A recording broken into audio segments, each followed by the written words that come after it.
The evening winds of Vasta Prime carried the scent of iron and ash.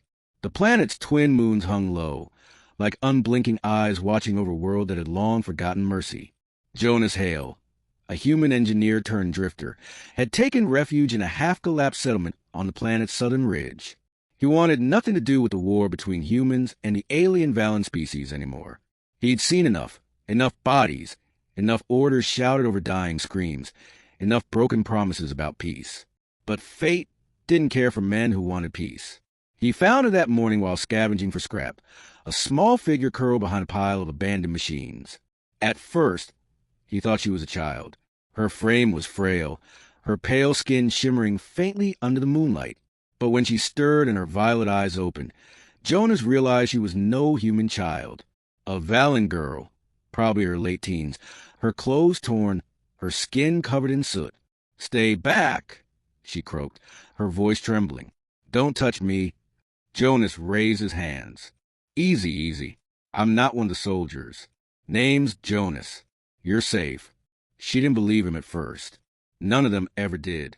But when she tried to stand and collapsed with a sharp cry, he caught sight of something glinting near her leg, a faint pulse of light beneath the fabric of her skirt. "What happened to you?" he asked softly. She looked away. "They broke me." Jonas brought her to his shelter, a cracked dome built from scavenged metal and cloth. He gave her water, and when she finally spoke, she told him her name, Kaelira. She'd been part of a Valen research outpost before the raids. Human soldiers had attacked it, searching for biotech secrets.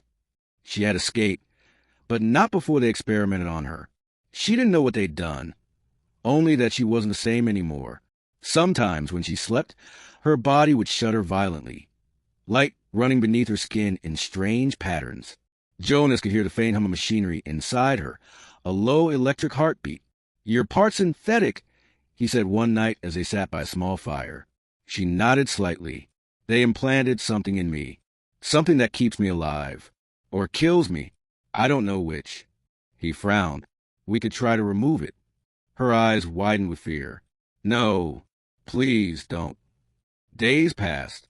Jonas repaired his tools, hunted for food, and patched the shelter's leaks. Kaelira helped when she could, though she often limped, her right leg twitching uncontrollably. Sometimes, when she thought he wasn't looking, she'd press her hands to her thigh, grimacing as if something inside burned her. One night, as the wind howled outside, she fell to the floor in pain, clutching her leg. "Kaelira!" Jonas rushed over. She tried to push him away. "No, don't look. Please don't lift my skirt." Her voice broke with terror. Not shame, but fear of what he might see. Jonas hesitated, torn between respect and the sight of her writhing on the ground. Then the smell of burning metal filled the air.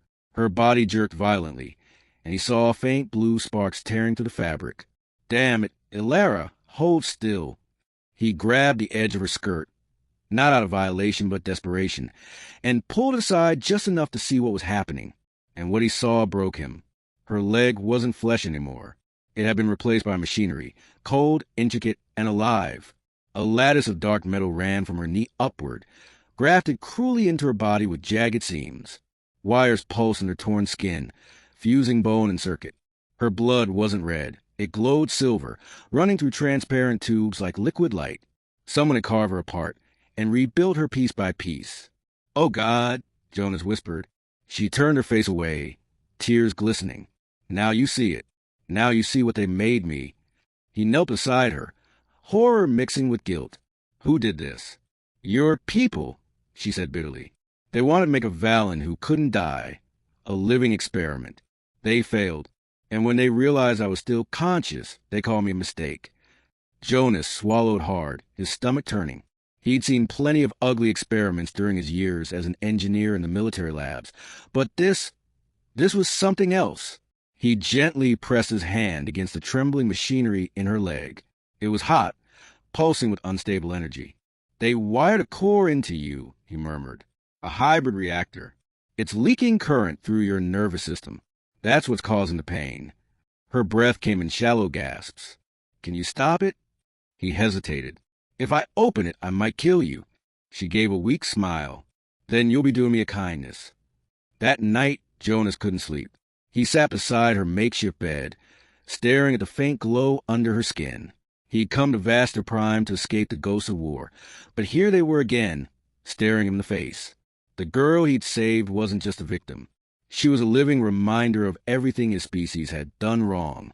The next morning, Kaelira woke to the sound of tools clinking. Jonas had laid out his repair kit, his hands steady but his eyes hollow. "I'm going to fix it," he said simply. Her voice trembled. "Jonas, you can't. If it goes wrong." He met her gaze. "If I don't, it'll kill you anyway." Hours passed in tense silence. Jonas worked slowly, cutting through the fused metal with a plasma scalpel. Kaelira bit down on a rag to muffle her screams. Her glowing blood hissed where it touched the air. He found the reactor core buried deep within the machinery, small, spherical, and cracked. It pulsed erratically, leaking energy like a dying heart. "This thing's unstable," he muttered. "It'll overload soon." Kaelira whimpered, sweat glistening on her brow. "Then end it. Don't let them find me again." Jonas froze. "You think I'm going to kill you?" She nodded faintly. "You should. I'm one of them now. A weapon. That's what I was built for."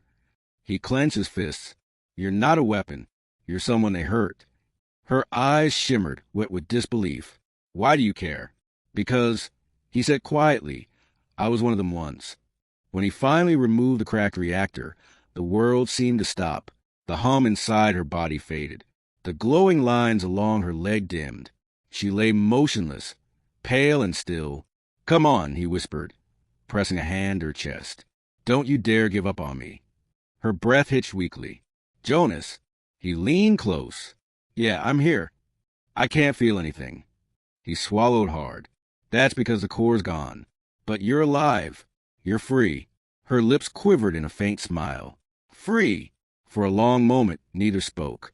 The desert outside had gone silent, save for the faint hum of wind through metal ruins. Over the next few days, Jonas built her a new brace from scavenged parts. Simpler, cleaner, human-made.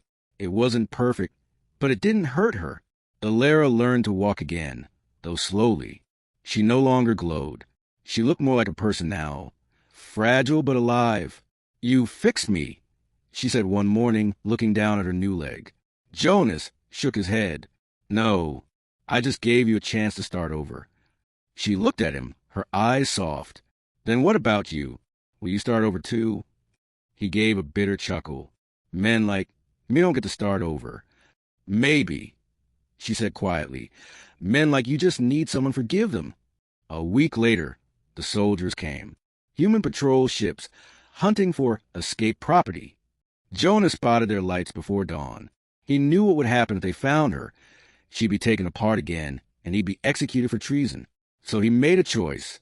When the soldiers arrived, Jonas met them outside, hands raised. "Looking for someone?" he asked. Their captain, a woman in steel gray armor, sneered. "An escaped Valen prototype.